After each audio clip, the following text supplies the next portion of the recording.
사람은 고통보다 편안함 속에서 더 빨리 무너집니다. 이상하게 들리시겠지요. 힘든 시간을 버텨왔으니 이제 쉬어도 된다고, 고생 끝에 편함이 온다고, 그렇게 우리는 배워왔습니다. 하지만 니체는 달리 말합니다. 편안함은 천천히 사람을 죽인다. 그 말이 틀렸기를 바랐습니다. 그런데 주변을 돌아보면 그 말이 무섭도록 맞는 것 같습니다. 은퇴하고 처음 몇 달은 좋았다고 합니다. 오래 자도 되고, 가고 싶은 데 가도 되고, 아무도 뭐라 하지 않는 하루. 그 하루가 처음에는 해방처럼 느껴졌다고. 그런데 어느 순간부터 그 고요함이 불편해지기 시작했다고 합니다.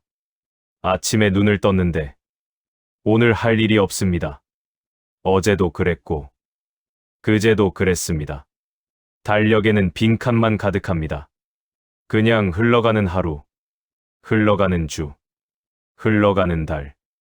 그렇게 1년이 지났을 때 거울을 보니 놀랐다고 합니다. 분명히 건강 걱정은 없었는데, 몸에 이상은 없었는데, 왜인지 모르게 눈빛이 흐려져 있었다고. 많은 분들이 비슷한 이야기를 합니다. 은퇴 전에는 바쁘다고 힘들다고 했습니다. 그런데 막상 쉬게 되니 더 힘들었다고. 그게 왜 그런지를 많은 사람들은 설명하지 못합니다. 그냥 막연히 사는 게 재미없다 고만 느낍니다. 니체는 이것을 이미 알고 있었습니다.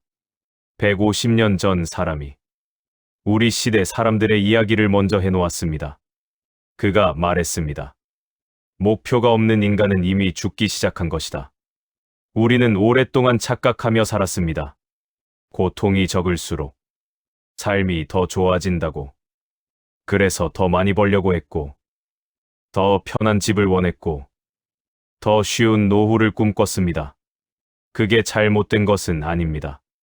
당연한 바람입니다. 하지만 니체는 이 지점에서 멈추어 묻습니다. 편안함이 당신을 살아있게 만들던가? 선뜻 답이 나오지 않습니다. 생각해보면 우리가 가장 살아있다고 느꼈던 순간들은 편안한 순간이 아니었습니다. 무언가를 간절히 원했던 순간, 어렵고 힘들었지만 해냈던 순간, 누군가를 위해 온몸을 쏟았던 순간, 그런 순간들이 지금도 가슴 어딘가에 선명하게 남아 있습니다. 반면 아무것도 하지 않았던 날들은 기억조차 나지 않습니다. 그냥 비어 있습니다. 니체는 그것을 이렇게 표현했습니다. 인간은 짐을 짊어질 때 비로소 살아있다. 짐이 없는 낙타는 낙타가 아니라고 그는 말했습니다. 무거운 짐을 등에 진 낙타만이 사막을 건널 수 있다고. 그 짐이 바로 삶의 이유였던 것입니다. 그런데 우리는 살면서 그 짐을 하나씩 내려놓는 것을 성공이라고 불렀습니다. 자녀 다 키웠고, 집도 마련했고, 이제 빚도 없고, 이제 남은 짐을 다 내려놓았으니 쉬어도 된다고. 그런데 짐을 다 내려놓고 나서 우리는 가벼워졌을까요? 아니면 허전해졌을까요? 몸이 늙는 것은 시간이 합니다. 막을 수 없습니다. 그것은 자연의 일입니다. 하지만 정신이 늙는 것은 다릅니다. 정신은 시간이 늙히는 게 아닙니다. 정신은 아무것도 하지 않을 때 늙습니다. 더 이상 아무것도 궁금하지 않을 때, 새로운 것을 배울 필요가 없다고 느낄 때, 내일이 어제와 같아도 상관없다고 생각할 때, 그때부터 정신이 늙기 시작합니다. 몸보다 먼저, 훨씬 조용히. 그래서 겉으로는 건강해 보이는데 눈빛은 이미 꺼져 있는 사람이 있습니다. 그리고 반대로 몸은 많이 불편한데 눈빛만큼은 살아있는 사람이 있습니다. 그 차이가 어디서 오는지 이제는 조금 알 것 같습니다. 한 의학 연구가 있습니다.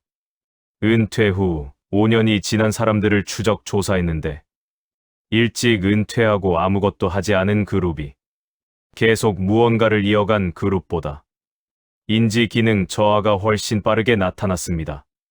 이것은 단순히 머리를 쓰느냐, 마느냐의 문제가 아닙니다. 목표가 있는 사람과 없는 사람의 차이입니다. 목표가 있는 사람에게는 내일이 의미를 가집니다. 오늘 잠드는 것이 아쉬운 이유가 있고, 내일 눈을 뜨는 것이 기다려지는 이유가 있습니다. 그 작은 이유가 뇌를 깨어있게 만들고 정신을 살아있게 만듭니다. 니체는 말합니다. 살아야 할 이유가 있는 사람은 어떤 방식으로 사는 것도 견딜 수 있다. 거꾸로 생각하면 살아야 할 이유가 없는 사람에게는 아무리 편한 환경도 충분하지 않습니다. 동화 속에 독사과가 있습니다. 겉으로는 빨갛고 탐스럽습니다. 아무도 그것이 독인 줄 모릅니다. 니체가 말하는 편안한 노후도 그 독사과와 닮았습니다. 나쁜 것이 아닙니다. 사실 원하는 것입니다. 당연히 좋아 보입니다. 그런데 그것을 베어 물고 나면 천천히 잠이 옵니다. 깊고 고요한 잠. 그 잠에서 깨어나는 사람도 있고 그냥 그 안에 머무는 사람도 있습니다. 니체는 이것을 가리켜 말했습니다. 가장 위험한 적은 칼을 든 적이 아니라 너를 편안하게 만드는 것이다. 이 말을 처음 들었을 때는 이해가 잘 되지 않았습니다. 편안한 게 왜 위험한가? 하지만 생각할수록 그 말이 정확하게 와닿습니다. 힘든 것은 싸울 수 있습니다. 어려운 것은 버틸 수 있습니다. 하지만 편안한 것은 싸워야 한다는 것조차 느끼지 못하게 만듭니다. 그냥 녹아버립니다. 조용히, 아무도 모르게. 많은 분들이 은퇴 후에 의지가 약해졌다고 말합니다. 예전에는 그렇지 않았는데 왜 이렇게 귀찮은 게 많아졌지? 예전에는 뭐든 해보고 싶었는데 이제는 그냥 있고 싶어. 그것은 나이 탓이 아닙니다. 목표가 없어졌기 때문입니다. 짐이 없어졌기 때문입니다. 짐이 없는 사람은 갈 이유도 없습니다. 갈 이유가 없으면 일어설 이유도 없어집니다. 그렇다면 어떻게 해야 할까요? 다시 일을 해야 한다는 말이 아닙니다. 젊은 시절로 돌아가라는 말도 아닙니다. 니체가 말하는 짐은 반드시 크고 무거운 것일 필요가 없습니다. 새벽에 나가 걷는 습관, 오래 읽고 싶었던 책 한 권, 배워보고 싶었는데 미뤄둔 것 하나, 손주에게 편지를 쓰는 것, 텃밭에 무언가를 심는 것, 지인에게 전화 한 통을 먼저 하는 것, 그것으로 충분합니다. 중요한 것은 크기가 아닙니다. 내일 해야 할 이유가 있느냐? 그것이 핵심입니다. 니체는 인간의 삶을 세 단계로 비유했습니다. 첫 번째는 낙타. 묵묵히 짐을 지고 사막을 건너는 존재. 두 번째는 사자. 자신의 자유를 위해 싸우는 존재. 세 번째는 어린아이. 새로운 것을 창조하는 존재. 우리는 오래 낙타처럼 살았습니다. 가족을 위해, 직장을 위해, 사회를 위해. 묵묵히 짐을 졌습니다. 그리고 이제 사자가 되어야 한다고 생각합니다. 자유로워야 한다고.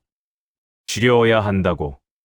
그런데 사실 우리가 가야 할 곳은 어린아이의 단계입니다. 다시 새로운 것이 신기한 눈으로 세상을 바라보는 것. 작은 것에 기뻐하는 것.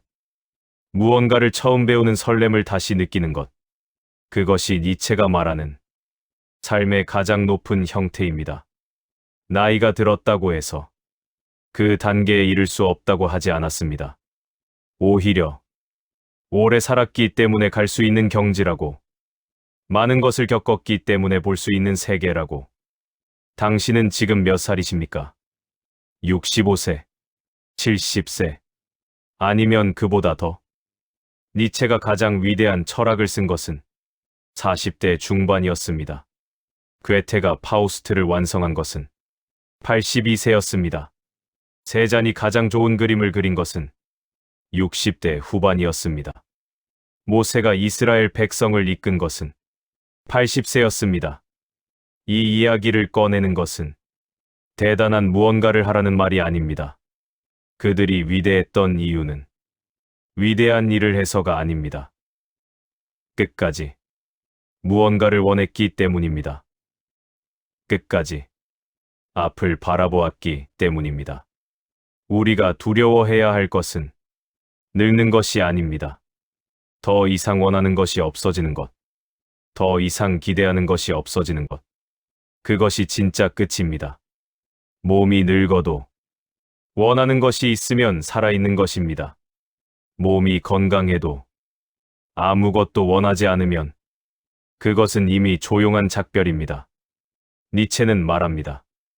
나를 죽이지 못하는 것은 나를 더 강하게 만든다.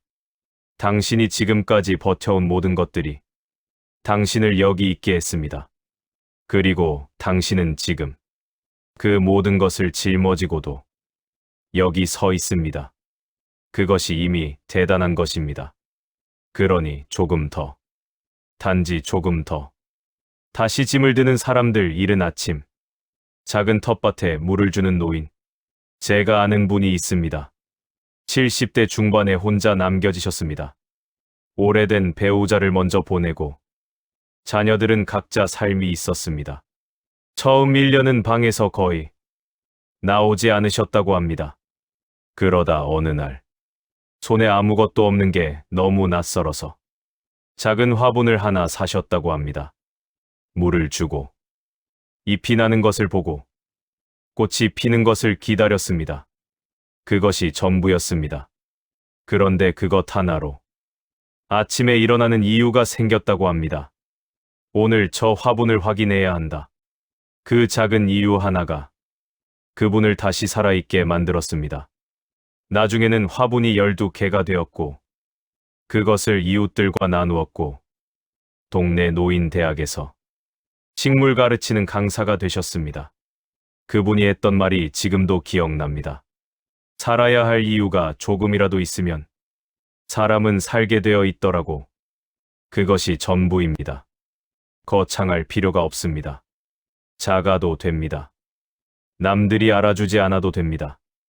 오늘 내가 일어설 이유 단 하나면 충분합니다. 새벽 하늘이 서서히 밝아오는 창가, 조용히 앉아 차를 마시는 사람의 실루엣. 니체는 이런 말을 남겼습니다. 당신의 삶에서 가장 무거운 짐은 무엇인가? 그것을 스스로 선택할 수 있다면 당신은 이미 자유로운 사람이다. 편안한 노후. 그것은 잘못이 아닙니다. 하지만 편안함만이 전부가 된다면 그것은 조용한 독이 될 수 있습니다. 당신은 지금까지 많은 짐을 졌습니다. 힘들게 살았습니다. 고생 많이 하셨습니다. 그런데 이제 그 짐을 모두 내려놓으라고 말하고 싶지 않습니다. 당신이 스스로 선택한 짐, 당신이 기꺼이 지고 싶은 짐, 그 짐을 하나 다시 찾아보시길. 그것이 크든 작든 그 짐이 당신을 다시 살아있게 만들 것입니다. 당신은 아직 끝난 사람이 아닙니다. 아직 해야 할 것이 있고, 아직 보고 싶은 것이 있고, 아직 느껴야 할 것이 남아 있습니다. 몸이 먼저 그것을 알고 있습니다. 매일 아침 눈이 떠진다는 것은 아직 끝나지 않았다는 뜻입니다. 오늘 이 이야기가 당신의 가슴 어딘가에 작은 불씨가 되었다면 그것으로 충분합니다. 억지로 무언가를 시작하지 않아도 됩니다. 그냥 오늘 하루 아주 작은 것 하나를 원해보세요. 그것으로 시작입니다. 오늘의 이야기는 여기까지입니다. 이 이야기가 마음에 조금이라도 닿으셨다면 구독과 좋아요로 함께 해주세요. 마음을 쉬게 하는 철학 이야기는 앞으로도 당신의 삶 곁에서 조용하지만 오래 남는 이야기를 전하겠습니다. 화려하지 않아도, 유행을 좇지 않아도 당신의 하루의 작은 의미 하나를 더하는 채널이 되겠습니다. 다음 이야기에서 다시 만납니다. 가장 무거운 짐을 스스로 선택하는 사람만이 진정으로 자유롭다. 프리드리히 니체